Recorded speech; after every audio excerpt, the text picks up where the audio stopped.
সারা দেশের সঙ্গে রাজ্যেও রবিবার থেকে কংগ্রেস দল প্রধানমন্ত্রী নরেন্দ্র মোদীর মন কি বাতে না ওঠা বিভিন্ন ইস্যু নিয়ে বাড়ি বাড়ি লিফলেট বিলি কর্মসূচি শুরু করে।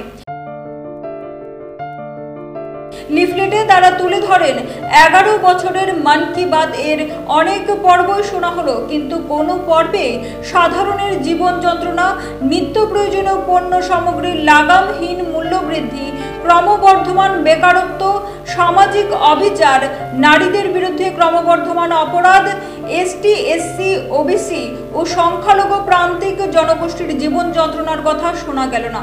বিভিন্ন প্রশ্ন জনসাধারণের উদ্দেশ্যে তুলে দেয় কংগ্রেস নেতৃত্ব। এদিন কংগ্রেস ভবন থেকে শুরু করে পোস্ট অফিস চৌমুহনী এলাকার প্রতিটি বাড়ি বাড়ি এই লিফলেট বিলি করে কংগ্রেস কর্মীরা। সারা রাজ্যের প্রতিটি বাড়িতে লিফলেট বিলি করা হবে বলে জানান তারা।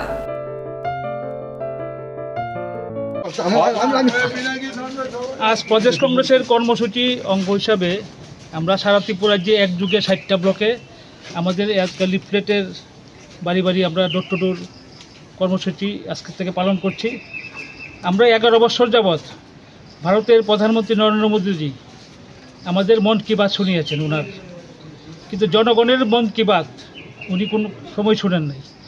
আমরা প্রদেশ কংগ্রেসের পক্ষ থেকে জনগণের যে মনের কথা, আমাদের যে মন কি বাত আমরা প্রধানমন্ত্রীর উদ্দেশ্যে আমরা রেখেছি এবং আমরা বাড়ি বাড়ি যাচ্ছি যে জনগণের যে মন কি বাত প্রধানমন্ত্রীর কাছে আমরা তুলে ধরেছি।